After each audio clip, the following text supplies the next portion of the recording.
എല്ലാ കൂട്ടുകാർക്കും പുതിയൊരു ക്ലാസ്സിലേക്ക് സ്വാഗതം. നമ്മൾ ഇന്ത്യൻ ഹിസ്റ്ററിയാണ് നോക്കിക്കൊണ്ടിരുന്നത്.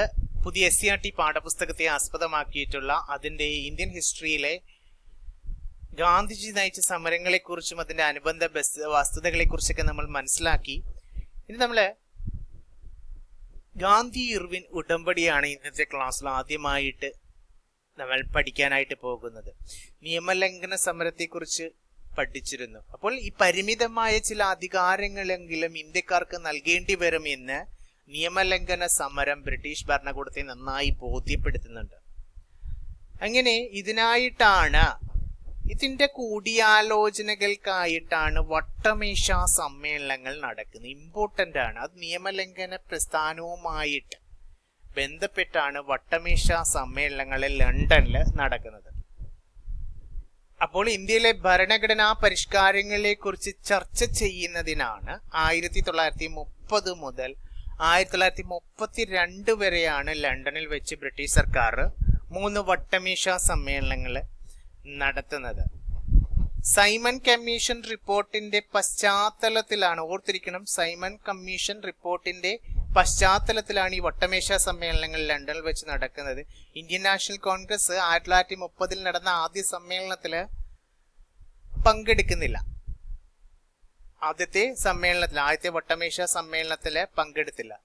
അങ്ങനെ ഈ പശ്ചാത്തലത്തിൽ നിയമലംഘന സമരം അവസാനിപ്പിക്കാനും രണ്ടാമത്തെ സമ്മേളനത്തില് കോൺഗ്രസ് എന്ത് ചെയ്ത് പ്രതിനിധിയെ പങ്കെടുപ്പിക്കാനും ഒക്കെയുള്ള ഗവൺമെന്റ് ശ്രമമൊക്കെ, കോൺഗ്രസ് പ്രതിനിധിയെ പങ്കെടുപ്പിക്കാൻ ബ്രിട്ടീഷ് ഗവൺമെന്റ് ശ്രമമൊക്കെ ആരംഭിച്ചു. അങ്ങനെ ഇതിന്റെ ഭാഗമായിട്ടാണ്, അതായത് രണ്ടാം വട്ടമേശ സമ്മേളനത്തില് നിയമലംഘന സമരം അവസാനിപ്പിക്കുന്നതിനോടൊപ്പം തന്നെ രണ്ടാമത് വട്ടമേശ സമ്മേളനത്തിലെ കോൺഗ്രസ് പ്രതിനിധിയെ, ഇന്ത്യൻ നാഷണൽ കോൺഗ്രസിന്റെ പ്രതിനിധിയെ പങ്കെടുപ്പിക്കുന്നതിനുള്ള ശ്രമങ്ങളുടെ ഫലമായിട്ടുള്ള ഒപ്പുവെച്ച ഉടമ്പടിയായിരുന്നു ഗാന്ധി ഇർവിൻ പാക്ട് എന്ന് പറയുന്നത്.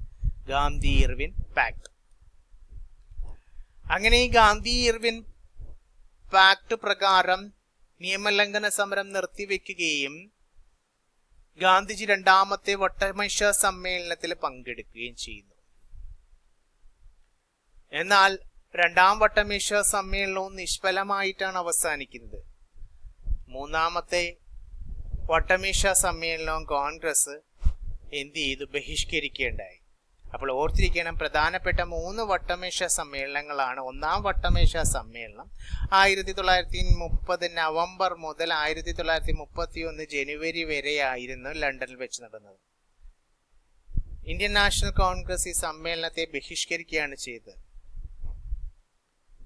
മുസ്ലിം ലീഗ്, ഹിന്ദു മഹാസഭ തുടങ്ങിയ സംഘടനകൾ ഒന്നാം വട്ടമേശ സമ്മേളനത്തിൽ പങ്കെടുക്കുന്നുണ്ട്. നമുക്കറിയാം, ഗാന്ധി ഇർവിൻ പാക്ട്, രണ്ടാം വട്ടമേശ സമ്മേളനം ഗാന്ധി ഇർവിൻ പാക്ടുമായിട്ട് ബന്ധപ്പെടുത്തിയാണ് ഈ INCയുടെ പ്രതിനിധിയായിട്ട് ഗാന്ധിജി പങ്കെടുക്കുന്നത്. 1931 സെപ്റ്റംബർ മുതൽ ഡിസംബർ വരെയായിരുന്നു രണ്ടാം വട്ടമേശ സമ്മേളനം. ഗാന്ധി ഇർവിൻ ഉടമ്പടിയെ തുടർന്നാണ് മഹാത്മാഗാന്ധി കോൺഗ്രസിനെ പ്രതിനിധീകരിച്ച് രണ്ടാം വട്ടമേശ സമ്മേളനത്തിൽ പങ്കെടുത്തതും. അതുപോലെ ഗാന്ധിജി പങ്കെടുത്ത ഏക വട്ടമേശ സമ്മേളനം 1931 സെപ്റ്റംബർ മുതൽ ഡിസംബർ വരെ ലണ്ടനിൽ വെച്ച് നടന്ന രണ്ടാം വട്ടമേശ സമ്മേളനമാണ്. ഓർത്തിരിക്കണം, എക്സാമിന് ഒരു പക്ഷേ ചോദിക്കാം, SS രാജപുത്താന ഒരു കപ്പലിന്റെ പേരാണ്.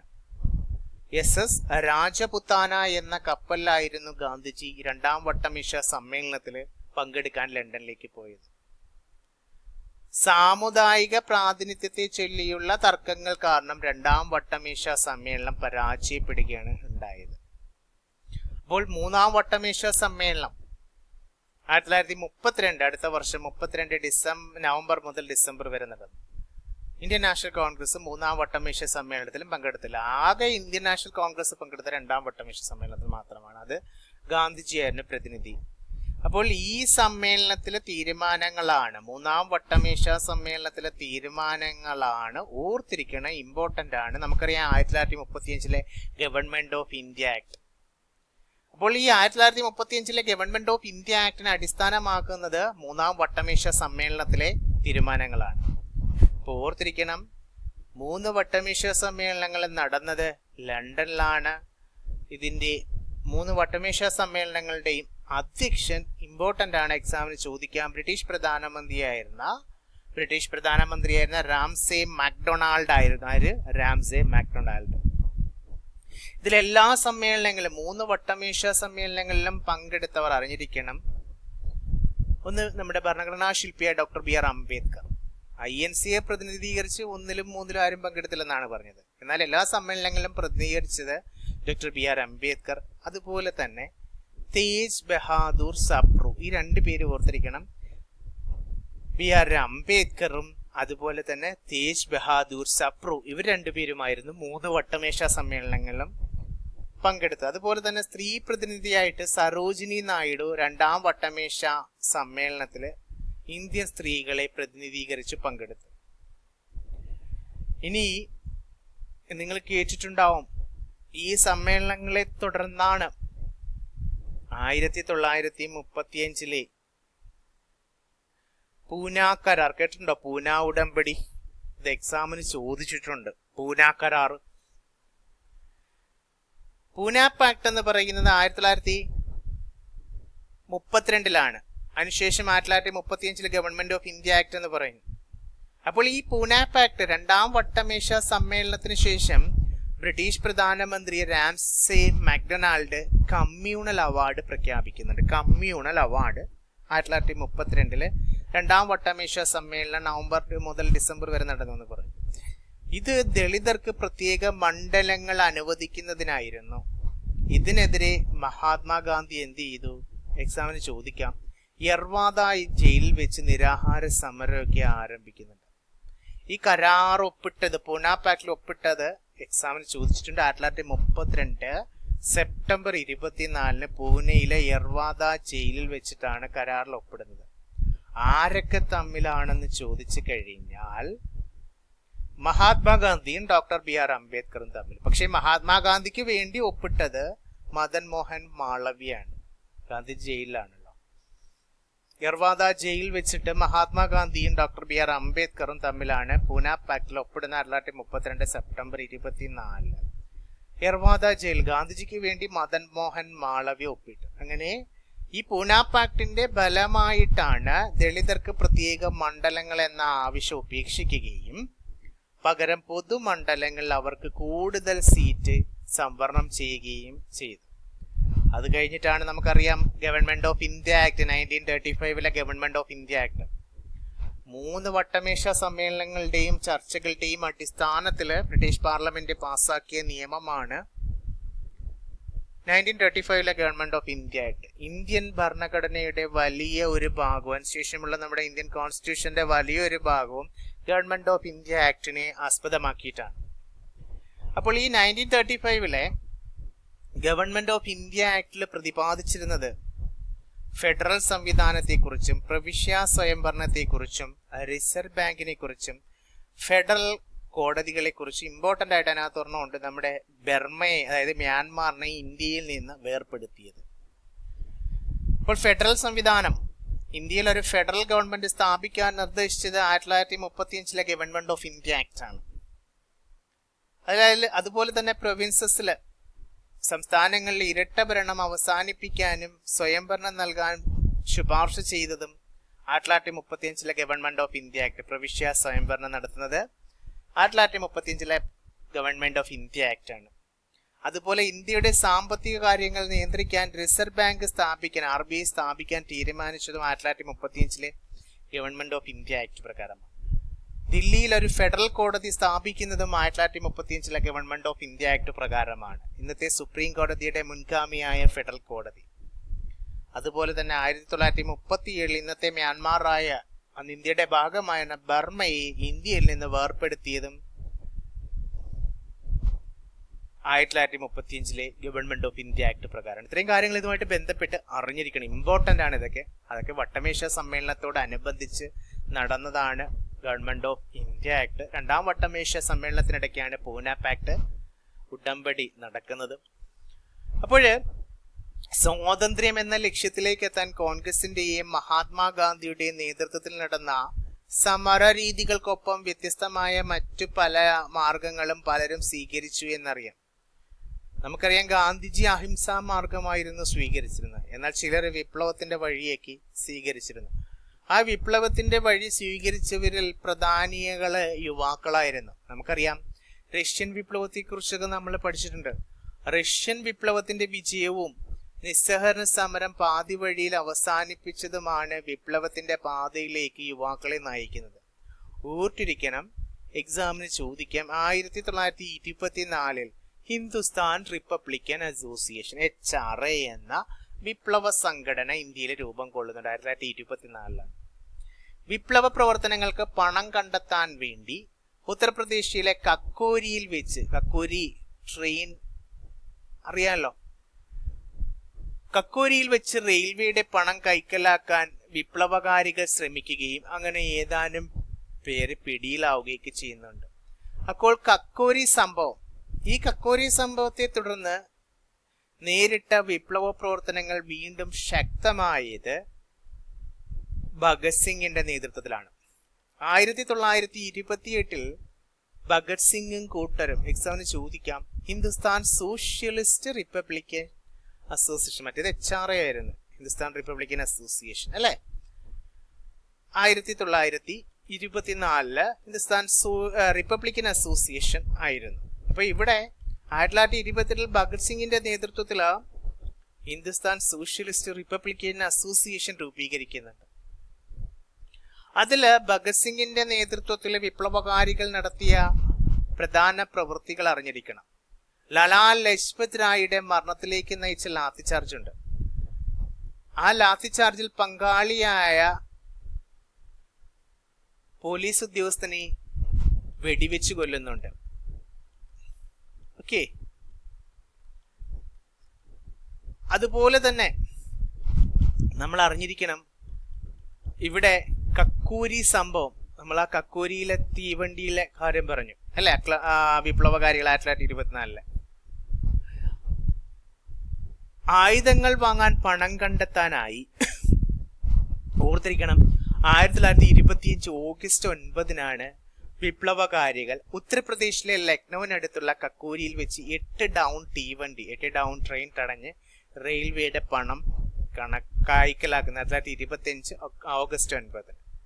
അങ്ങനെ നിരവധി പേർ ഈ കേസിൽ അറസ്റ്റിലായുന്നുണ്ട്. അതിനകത്ത് പ്രമുഖരായിരുന്ന രാംപ്രസാദ് ബിസ്മിൽ, അഷ്ഫഖുല്ല ഖാൻ, രാജേന്ദ്ര ലാഹിരി, റോഷൻ സിംഗ്.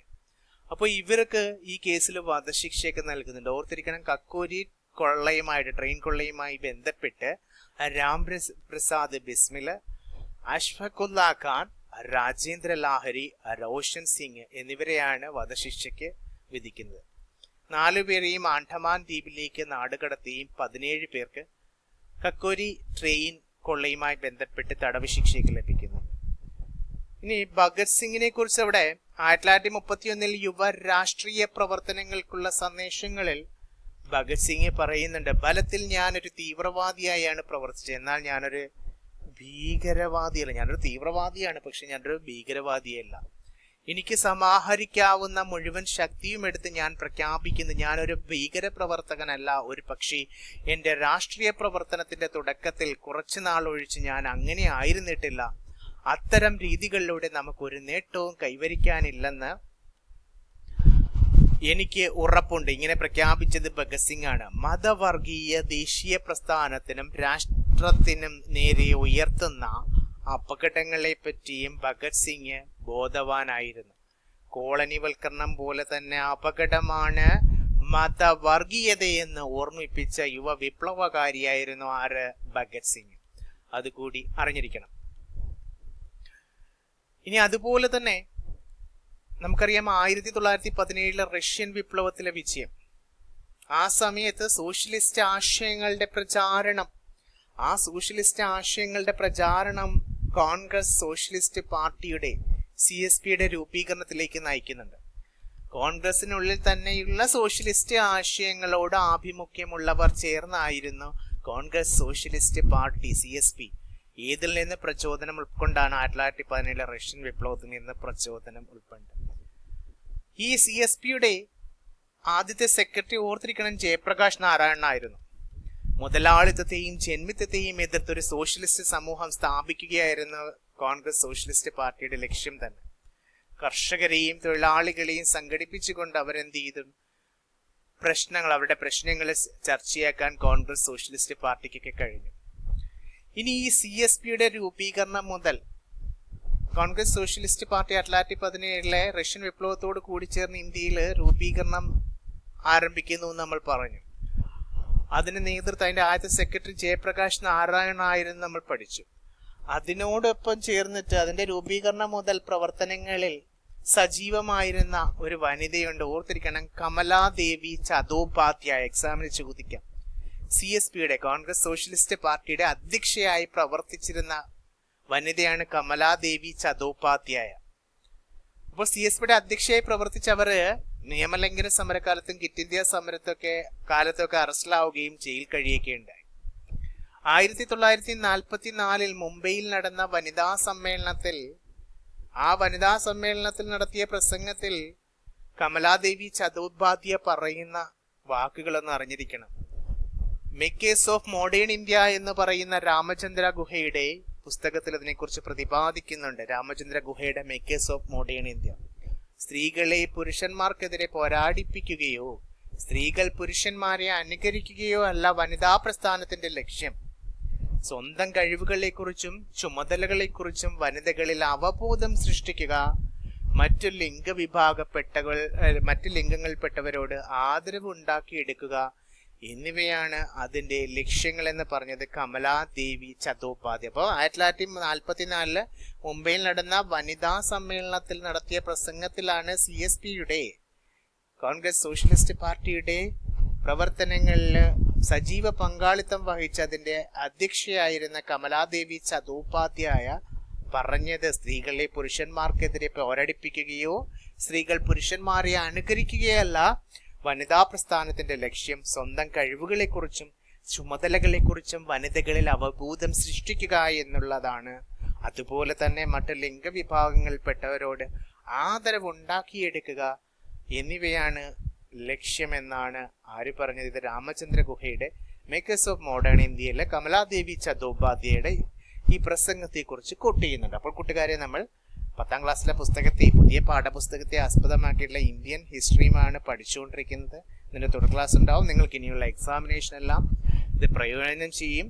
ഇതിൽ കുറേയധികം വസ്തുതകൾ, അഡീഷണൽ ഫാക്ടേഴ്സ് ഒക്കെ നമ്മൾ കവർ ചെയ്തു. നമുക്ക് അടുത്ത ക്ലാസ്സിൽ വീണ്ടും കണ്ടുമുട്ടാം. Bye, take care.